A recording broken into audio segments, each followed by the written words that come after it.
नमस्कार दोस्तों, दैनिक आईक्यू के चैनल पर आप सभी का स्वागत है।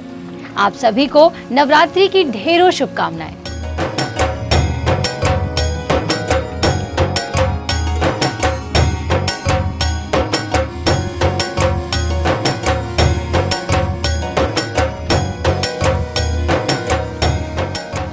नवरात्रि क्यों मनाते हैं? माँ दुर्गा, माँ लक्ष्मी और माँ सरस्वती, ये तीन ऐसे फेमिनिन डायमेंशंस हैं जो अर्थ, सन और मून को सिंबलाइज करते हैं, जिन्हें हम तमस, राजस और इस तत्व भी कहते हैं। जिन भी लोगों को पावर या स्ट्रेंथ की जरूरत होती है वो माँ दुर्गा की आराधना करते हैं और साथ ही प्रकृति की आराधना करते हैं।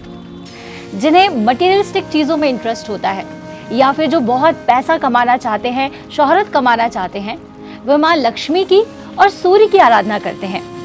और जो ज्ञान प्राप्त करना चाहते हैं और अपने आप को सर्वोपरि देखते हैं, वो माँ सरस्वती तथा चंद्रमा की आराधना करते हैं। इन तीनों फेमिनिन डायमेंशंस के बिना कोई भी फिजिकल ऑब्जेक्ट का होना पॉसिबल ही नहीं है। एक भी एटम इन तीनों डायमेंशंस के नेचर, एनर्जी और वाइब्रेशन से फ्री नहीं है। इन तीन तत्वों के बिना आप किसी भी चीज को एक साथ नहीं रख सकते। फॉर एग्जाम्पल, अगर नेचर में सिर्फ तत्व प्रेजेंट है तो बाकी सारे डायमेंशंस नहीं है, तो आप एक भी सेकंड नहीं रह पाएंगे। अगर सिर्फ तमस प्रेजेंट है तो आप हर समय सोते रहेंगे। ये तीन गुण हर चीज में मौजूद हैं। इन तीनों गुणों को कंट्रोल करने वाली देवियों की आराधना हम नवरात्रि के समय करते हैं। नवरात्रि का त्योहार 9 रातों और 9 दिनों तक 9 देवियों की आराधना करते हुए मनाया जाता है। लेकिन क्या आपने कभी ये सोचा है कि सिर्फ 9 दिन ही क्यों? 9 अंक का सिग्निफिकेंस बौद्ध धर्म में, चाइनीज में बहुत ज्यादा है। हमारे सनातन धर्म में भी 9 अंक को बहुत महत्वता दी गई है। सनातन धर्म में नवरत्न, नवग्रह, नवरस, शरीर के 9 द्वार और 9 देवियों की पूजा की जाती है, अर्थात 9 अंक बहुत शुभ है। एक माँ भी अपनी कोख में बच्चे को 9 महीने तक रखती है। और अगर आप मैथ्स को देखें तो 9 डिजिट जो है वो एक सिंगल डिजिट नंबर है जो कि सबसे बड़ा है। और आपको ये पता है कि जो 9 के जितने भी मल्टीपल होते हैं उन्हें जोड़ने पर हमें हमेशा 9 ही मिलता है। 9 के बाद फिर से 1 आता है जो हमें जीवन में नई शुरुआत करने की प्रेरणा देता है। अब नवरात्रि के 9 अंक के बारे में तो हम जान गए, लेकिन इसके पीछे की कहानी क्या है उसे आप चलिए जानते हैं। इस धरती पर महिषासुर नामक राक्षस का अत्याचार बहुत अधिक बढ़ गया था, जिससे सभी जन बहुत परेशान थे। देवी देवताओं ने फिर महाशक्ति की आराधना की, जिससे माँ दुर्गा का प्राकट्य हुआ। माँ दुर्गा और महिषासुर के बीच 9 दिन और 9 रात्रों तक भयानक युद्ध हुआ और 10वीं के दिन माँ दुर्गा ने महिषासुर का वध किया। इसी मान्यता के अनुसार 9 दिनों तक माँ दुर्गा की आराधना की जाती है। नवरात्रि 9 दिन मनाने के पीछे एक और कहानी है जो हमारे प्रभु, हमारे आराध्य प्रभु श्री राम जी से हमें जोड़ती है। आप सभी को तो पता ही है कि प्रभु श्री राम ने वानरों की सेना का साथ लेकर रावण का वध किया था। लेकिन क्या आपको ये पता है कि युद्ध इतना भी आसान नहीं था? प्रभु श्री राम ने 9 दिनों तक माँ दुर्गा की आराधना की। 9वीं के दिन माँ दुर्गा ने साक्षात प्रभु श्री राम को दर्शन दे उन्हें वरदान दिया और 10वीं के दिन प्रभु श्री राम ने रावण का वध किया। तो ये थी 9 दिन 9 रात्रि मनाने की कहानी। आपने देखा होगा कि कई लोग 9 दिनों तक व्रत रखते हैं। आखिर ये व्रत रखे क्यों जाते हैं? इनके पीछे क्या बेनिफिट्स हैं? इनका क्या लॉजिक है? तो चलिए जानते हैं। आपने अगर नोटिस किया तो नवरात्रि हमेशा सीजनल चेंज के टाइम पर मनाई जाती है। अगर खास तौर पर चैत्र या शारदीय नवरात्रि की बात करें तो ये गर्मियों की शुरुआत में और दूसरी बार सर्दियों की शुरुआत में मनाई जाती है। और यदि आप पैटर्न पर गौर करें तो इस सीजनल चेंज के दौरान हमारी बॉडी की इम्यूनिटी बहुत ज़्यादा लो हो जाती है। हमारी स्लीप साइकिल में भी चेंजेस आते हैं। ऐसे ही समय पर पड़ने वाली नवरात्रि में जब हम उपवास या व्रत रखते हैं और बिना लहसुन प्याज वाला सात्विक खाना खाते हैं तो हमारा जो डाइजेस्टिव सिस्टम है उसे रेस्ट करने का मौका मिलता है।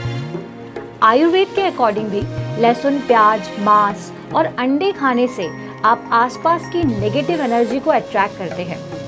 व्रत रखने से हमारे इंटेस्टाइन की सफाई होती है और उसकी लाइंस भी मजबूत होती है।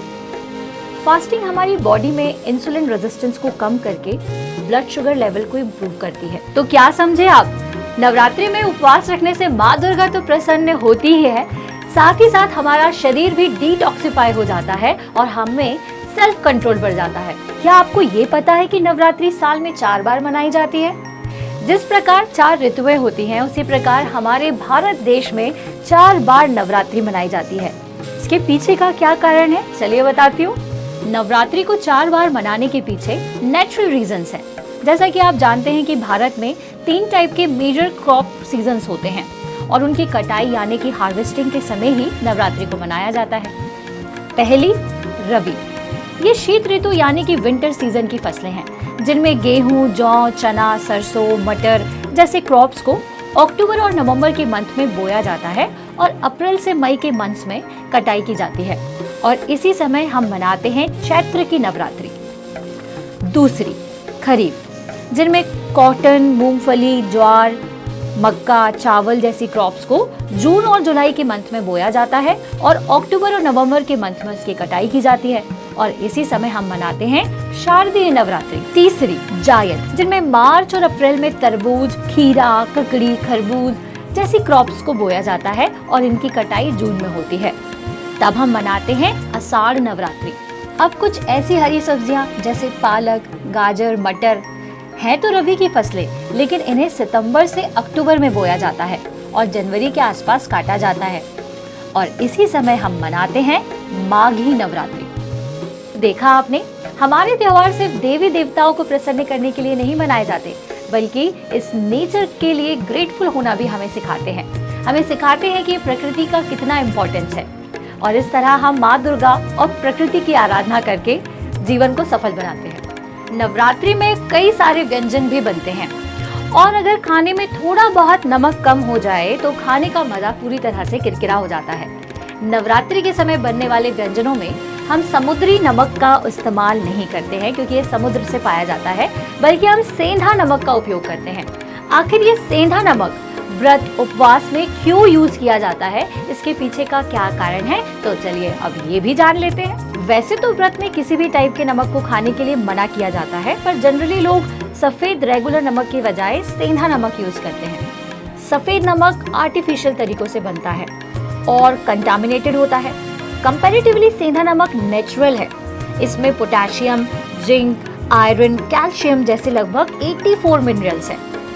सेंधा नमक से हमारा ब्लड प्रेशर कंट्रोल में रहता है और बॉडी का पीएच बैलेंस रहता है। ये हमारे शरीर के सेलुलर मिनरल एब्जॉर्प्शन को इजी कर देता है और व्रत के दौरान हमारी बॉडी में एनर्जी बनी रहती है।